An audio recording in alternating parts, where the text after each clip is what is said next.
Who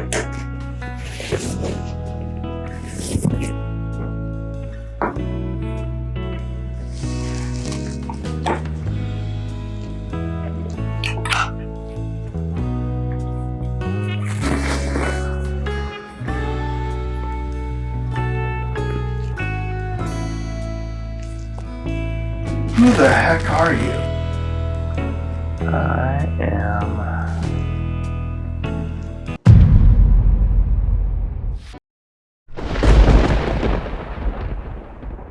Here we go.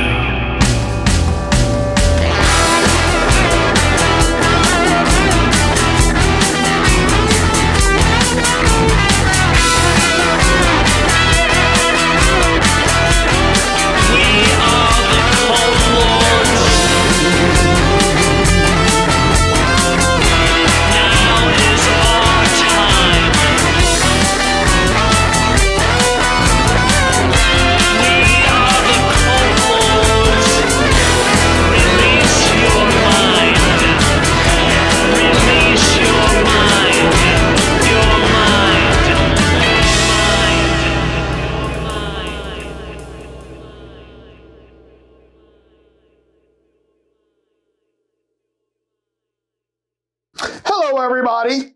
This is Dane. This is JR. And we are The Cult Lords. All right, we're back with another movie review. This time it's a hasty review. A hasty review of Nobody, right? Every week we're going to be coming out with another version of our review. A new variant. A new variant. Yes. Right. Variant, right. What is this, 1.3? I don't know. Hasty? Hasty, raw, long form, rapid. So this is 1.4 variant. I guess so, yeah. We're in hasty review. So, and we're going to do For Nobody. But before we start, Dane, tell all of our viewers what they need to do for us. Well, just like any good friend, you'll take a bus, beat the crap out of all the people on the bus and make them sign up and press the red subscription button. Wow. We need some new subscribers. If you can find them on a bus and beat them into submission, it would be so helpful. Guys, look at how many subscribers we have now. I think we're at 173 at taping. We're going for 200. We're going to do a little celebration when we get to 200. Mm-hmm. So we need your help. You want on to see that. us dance on camra? No, not quite. That's 1,000. Maybe pop a bottle of champagne and have a cigar, okay? But yes, we love subscriptions, comments. Put your likes in there. It helps with the algorithm. And obviously, anything you give us feedback on, we will respond back to you in kind. That is right. That is right. Help us out. All right. So, Dane, before we get to this hasty movie review. It's like hard to remember these variants. We like to pour ourselves a drink and get a little loose. Yes. So what are we drinking today? Well, we're drinking the fabulous Glenlivet Nadura First Fill Selection Single Malt Scotch. Ooh. So if you're familiar with Glenlivet, famous Scotch distillery, we all know it has to be made and bottled in Scotland in order to be called a Scotch. Other than that, it is a whiskey, for anyone who doesn't realize that. And the Nadura brand of the Glenlivet, they have a lot of different versions. Nadura, there's 3 of them. This is the middle one. A lot of the other ones have, there's a Nadura Oroso, which is a 16-year. This one doesn't have an age on it. They deliberately don't tell you the age. But it's cask strength. Cask strength. You know what cask strength means? It's from a cask? It's from the cask unfiltered. Oh, okay. So, so this is comes in at 59.6%. Yeah. Remember that Maker's Mark 101? Mm-hmm. That was basically, 50-ish percent. Yeah. That was proof. So this is like 120 proof. Wow. What is, wow. 60 times whatever. But what it ends up doing is that if you pour it in certain temperatures, the whiskey will come out cloudy because it's not filtered all the way. I know, he's like, pour the thing. We're trying to go rapid here, man. Yeah, I know, but you got to give due where it's due. Give due where it's due. Yeah. If you're pouring a good one, you got to pour it well. But just remember that quote. These kind of you got to give due where it's due. Yeah. Hail to the king, baby. Due. All right. But the oh, can I put an ice cube in yes, you mine? can put a cube. Well, no, it's tasted straight. Oh, taste it. This is raw. Let's go This is raw. raw, so it's going to be very potent. Cask strength. Smell it. You're going to get a little bit of sweet pears, soft vanilla fudge. This is actually made with virgin, maybe even your favorite. See what you think. Okay. I just like the descriptions of alcohols. Sweet vanilla fudge. Flavor, wonderfully creamy with vanilla and ripe fruits. Whoa. But it's cask So strength. it was really good on the tip of the tongue, Mm-hmm. really good to the middle of the tongue, and then when it hit the back of that throat, bam, that's when you felt that cask strength. Yep, cask strength. You know what I mean? Most distilleries will add water in to even out the alcohol level. Woo. Cask strength means it's literally drawn from the cask with no filtration almost, straight That into your is thing. some potent stuff. So you could take like a little stopper, we recommend something a little bit, maybe not so scientific looking. We'll put a little bit of water in there and now try it. It will smooth things out a lot because the water, Whoa. and then you get a lot more flavors, but ice will help too. But All right. excellent. I think it's Especially, great. the nice thing about it is the more water you get in here, more flavors are going to come out because it deadens a little bit that rawness. Okay. And so you'll start tasting a lot more when that ice starts. I'm digging it now. So yummy stuff. all right. Dura. So What are we doing here? on to the review. Now, The hasty- typically when we do our review, we do the review and then end with Cult Lords ratings. We're going to try to do something different and flip you on your head. And we're going to start off with the Cult Lords ratings right now. What?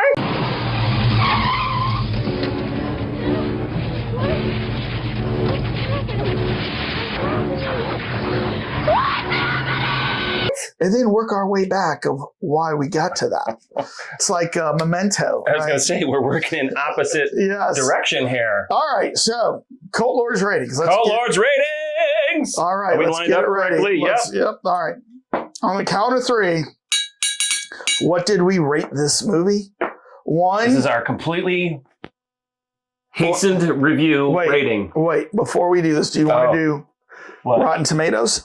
I didn't even think about that. We forgot about that. We're in such haste. We forgot actually part of the format. We did. We're not as structured. We usually are very And structured. again, we're going to do heavy spoilers here, folks. So there's no jumping ahead. You're getting in the pool with us, and we're swimming into the deep end. So get ready. What's Rotten Okay. Tomatoes? The critics gave it an 84%, but the audience gave it a 94%. Wow. Yes. So Okay, so 80, what did you say? 84 and 94. Okay, and that's as of our taping, by the way. Sometimes Yes.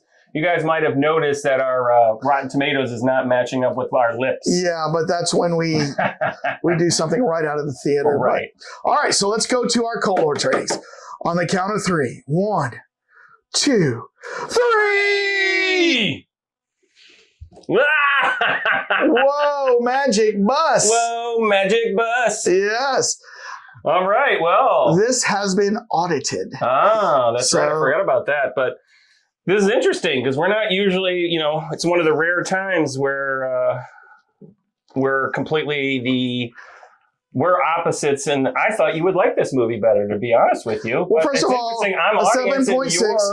you're critic. 7.6. Mm-hmm. I like the movie. I had some problems with the movie, but I like the movie. So you love the movie. Yeah. So I'm anxious to talk about it with you, Dane. So let's talk about what this movie is about. Yep. Right. So it's about a, middle-aged man, married, living in the suburbs. Hutch Mansell. Yes. And he's living in the suburbs with his wife, his 2 kids, and he lives just a normal, everyday, mundane life. In fact, they go out of their way to make sure to show you that his days are, each day is almost the same. Yep. He wakes up, he makes breakfast, he goes for a run, he goes to work, he comes home, It turned into Groundhog Day a couple of times. Yeah, it's just he's doing the same thing. And what you pick up is, he's so vanilla, almost so mundane. Like it seems like his wife doesn't seem to respect him. Mm-hmm. His father-in-law and brother-in-law, who he works with, don't seem to respect him. And his kids, well, except his daughter, his son doesn't seem to respect him. Right? Well, and that's typical for that age. Yeah. The daughter's what, like 7, 8? Yeah. The son is like 17, maybe? Yeah, he's about like 16 or so. Yeah, right. But yeah, so... And then, just to really show the example of how much the wife doesn't get along with them, in their marital bed, there's a pillow wall between them, and you can see them lie in, and you can't see over the wall. Yeah, they have a pillow wall so that it separates them, and they don't have contact. So that's kind of a cold, icy marriage, right? Yeah, they're not doing well. Yeah. So, seems like a mundane guy, just an average guy. You don't think he likes guns either, because his brother-in-law gives him a gun. Right. And he just kind of puts it away in a drawer, doesn't really... I thought he hid it in the fridge. Yeah, he did. At work. And this is at work. At work, yeah. The guy comes in and says, here, what was that, a Glock something or another? Yeah. So what happens then next is there's a home invasion. One night, their house is just randomly targeted. He left the garage open.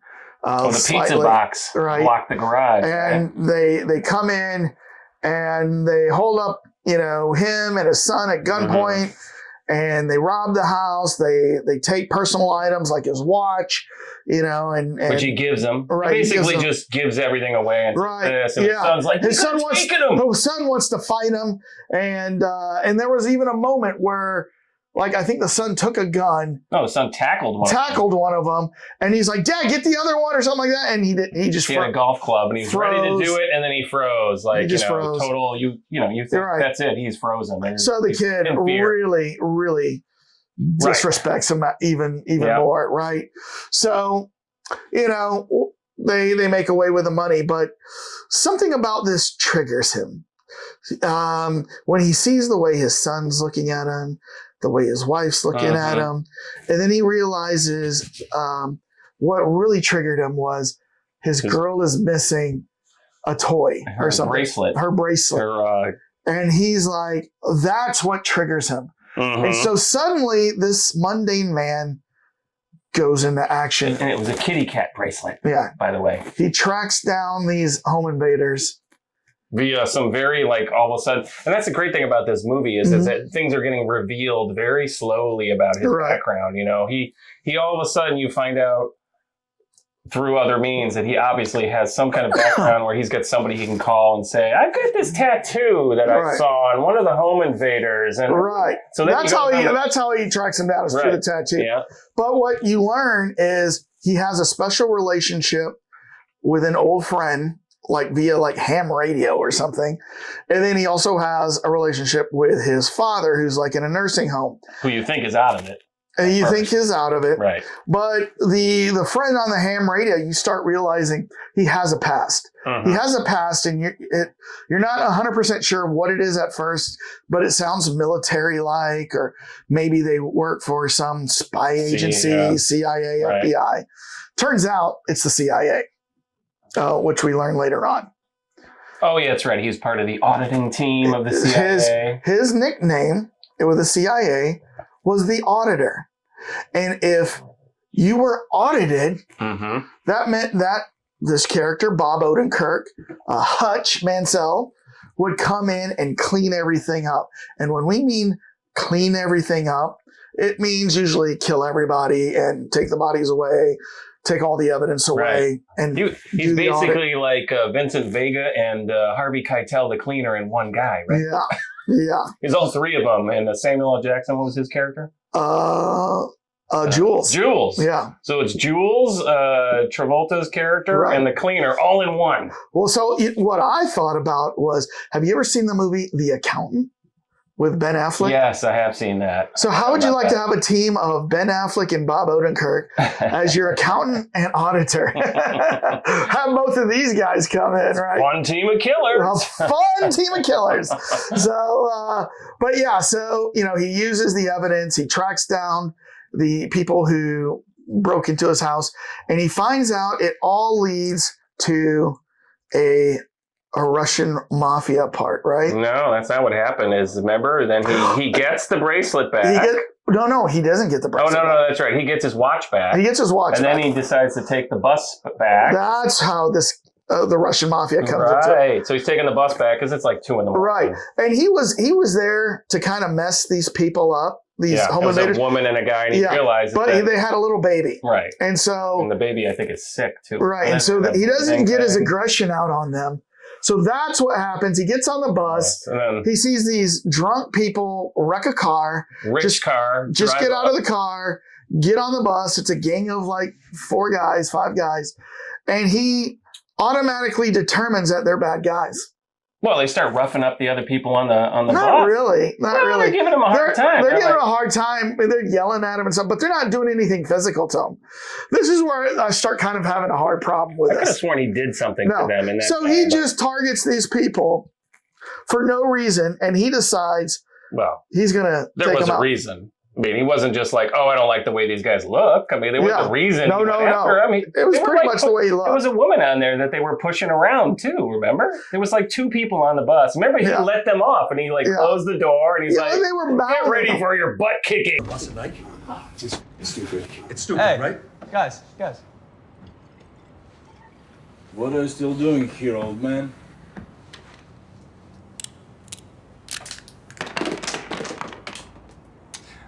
I'm gonna you up.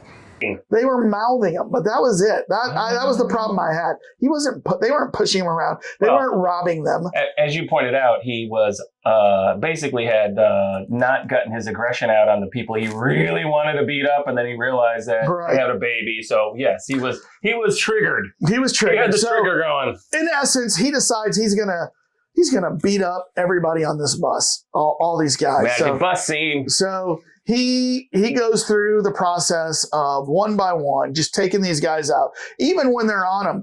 But he's not quite the slick guy like as a John Wick or whatever, because he gets his butt beat up too in this, right? Yeah.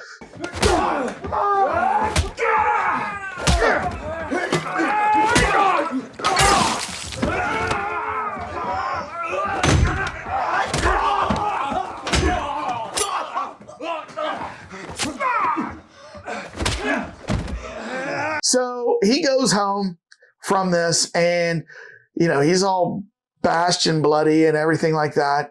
And he kind of explains it to his wife, and she realizes, she goes, are you kind of back in? So you realize there's a history that she knows that he has a history. Are you sure about that? Positive. She knows he has a history, and he's like, I'm back in. You know what I mean? And to your point about this, there's a lot of maybe things that are questionable, but I thought for some reason you remember because when he lets them go into the basement and he's like, don't call 911, it's like, what's going on? Well, she wants to know what's going on. Why are you doing that? But they had a talk earlier that he's back in.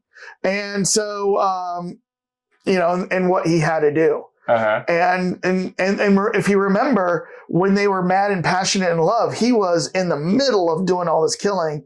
And that was part of, I think, the attraction for her to him, because he was a different kind of guy back then. He was an alpha male, and now he's become this alpha male. Right. But he gave it all up to have a normal family life. Well, he did. But she's missing that part of him. But she's kind of missing that. So anyways, this pulls in, these guys are all part of the Russian mafia. And, they go back and turns out one of them is the brother of the head of the local mafia organization. Right. And he finds out and he wants to know who the heck beat all these guys up. One guy, and then his brother dies, doesn't he, in the hospital? Or I think so, maybe. But what's interesting about it is he goes to his info guy and he goes, they find his badge on the bus. Remember his badge? Oh yeah, he dropped his. So they from that they start going through trying to find out who he is, and immediately they find out his normal life. He works at this job. This is where he lives. Mm-hmm. But they said he also has a flag on his file that we can't seem to break. There's something there. Mm-hmm. And the Russian guy goes, well, if he's got a kind of a stop flag on his file, this guy must be some sort of badass secret agent or something. Right. You know what I mean? So they start digging into it a little bit deeper. And then they find out he was an auditor. I believe they find out he was. No, I don't. They never find out. They never find out what he was? No, Okay. They never do. And that's why they kept going after him. Because the Russian guy, and I got to give them kudos, by the way, they really rounded out some of these characters. The Russian guy was like into karaoke and he had his own club. And so you kind of think this guy's like a partying guy. Yeah. Then all of a sudden you find out, no, he's in charge of. Well, he brings all of his partners there.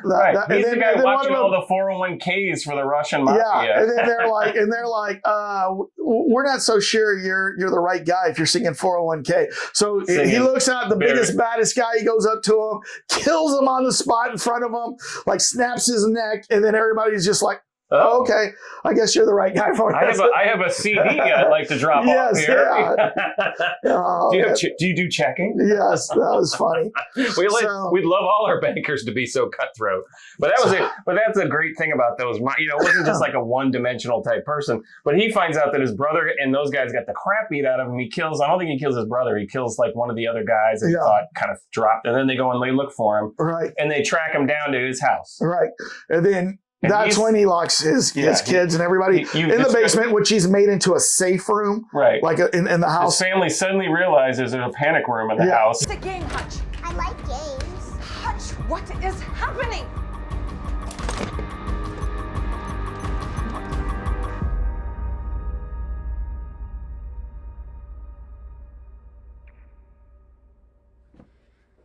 Don't call 911.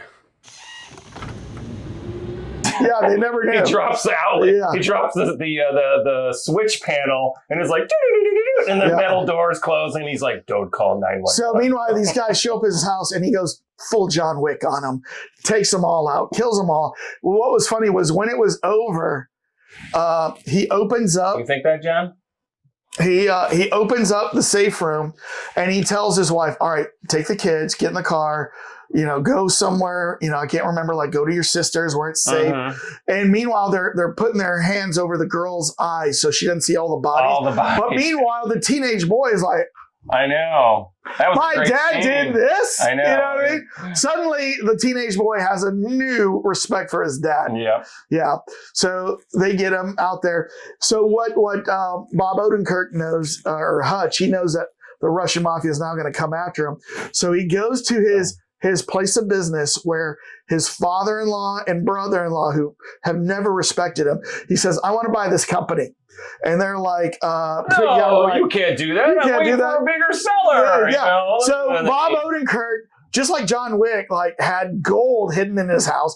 He just drops all these bars of gold on the table. And Michael Ironside is the father-in-law. And he's like, whoa. He goes, sold. And the brother-in-law's like, no way. No, we gotta negotiate. He goes, son, this is my business. So what Bob does is he ushers him out so he can set up a bunch of booby traps in the. It's like a tooling shop. It's a tooling shop with a warehouse and all this. So he sets up all these traps because he knows that they're going to come after him. In fact, he goes to them to lead them to the place, I believe. He goes to their club. Oh, yeah. Right. Because, they threatened his family. And basically, he then goes to that guy and he says, you went and found my family. You brought this personal. So I'm going to take your place down of establishment. And he basically left him there to live, telling him.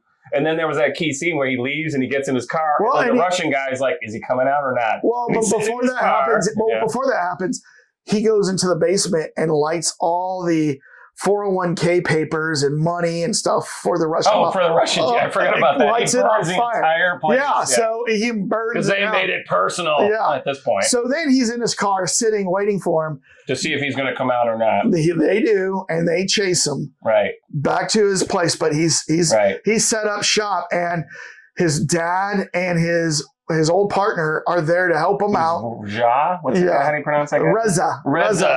Reza comes out with some kind of massive Wu-Tang Clan. The Wu-Tang Clan. Yeah. What's the head of it again? It's like the Wu-Tang Clan. Say Illuminati, the Illuminated, something like that. I can't remember what it is. We should point out, by the way, they did a very subtle thing with the character.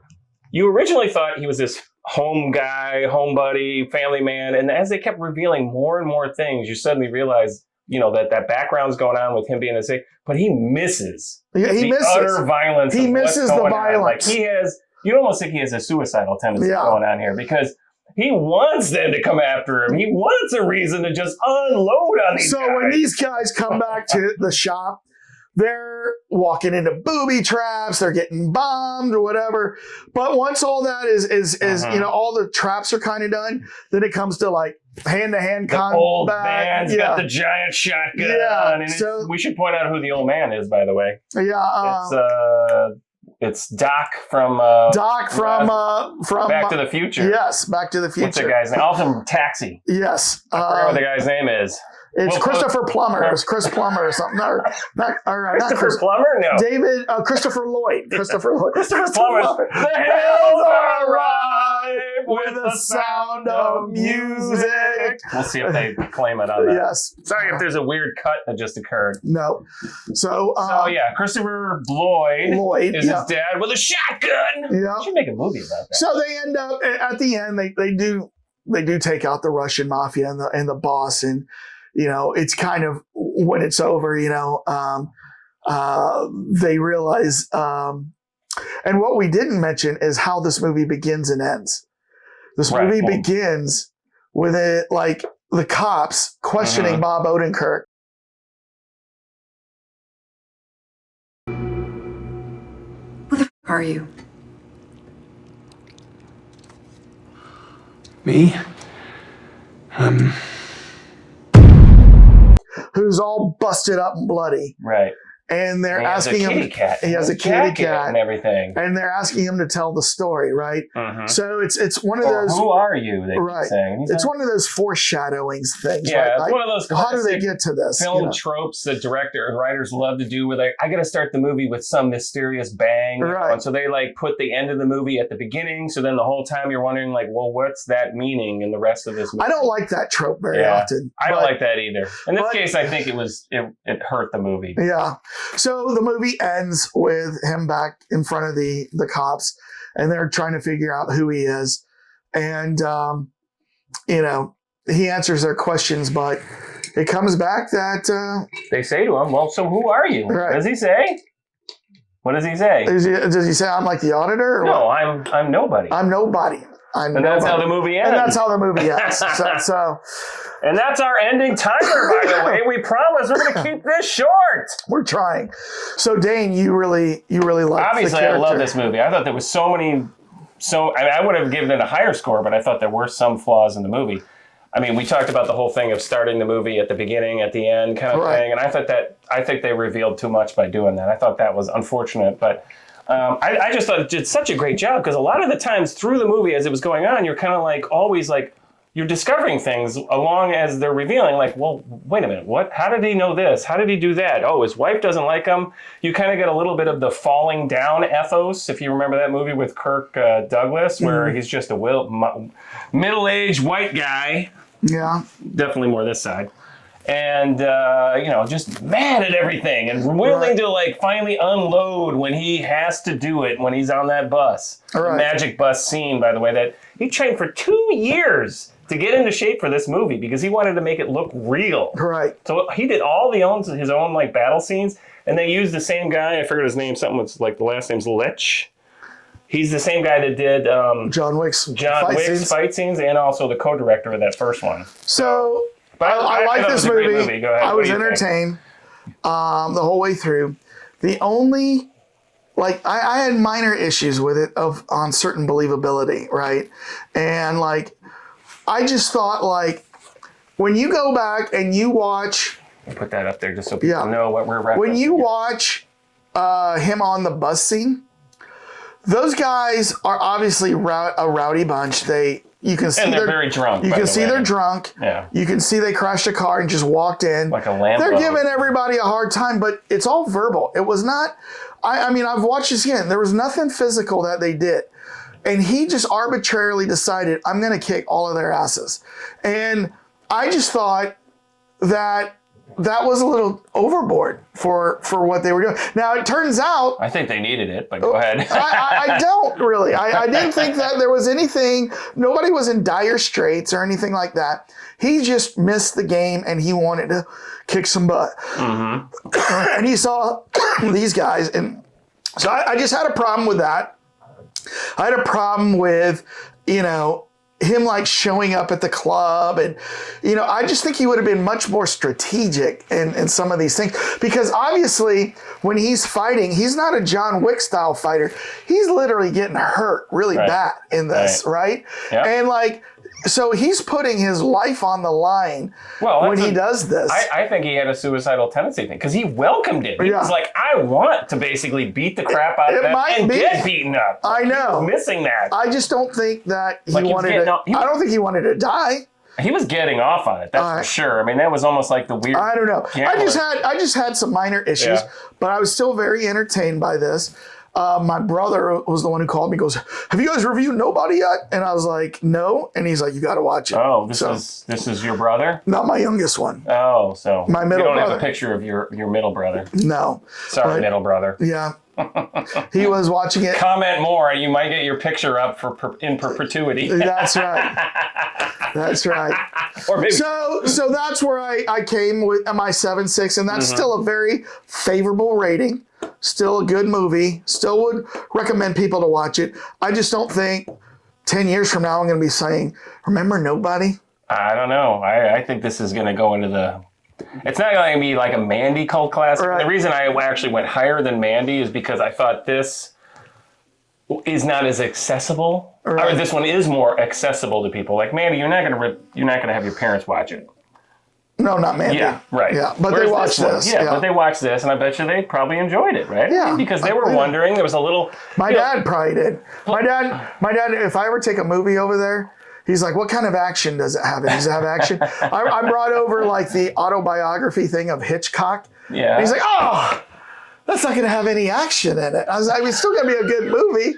He's like, "But I want action." He must love John Wick movies. Oh yeah, he loves John Wick, hey, who Western. He loves every Chinese martial arts movie. Well, and the funny thing about Odenkirk, by the way, it's funny you mentioned that. He says that they're now, if this was going to do well, they're going to establish this as a character, and he wants to do a like fighting martial art type movie like Jackie Chan does. Where he came in and did like a lot of different like comedic type stuff. I don't know. He wants to go that way. Better call Saul. He did not want to be funny in this movie. Right. So he wanted to be as realistic as possible. Right. But and I understand your points about stuff and everything, but I just love the way there was layers here that they were peeling away the whole time. But there you go.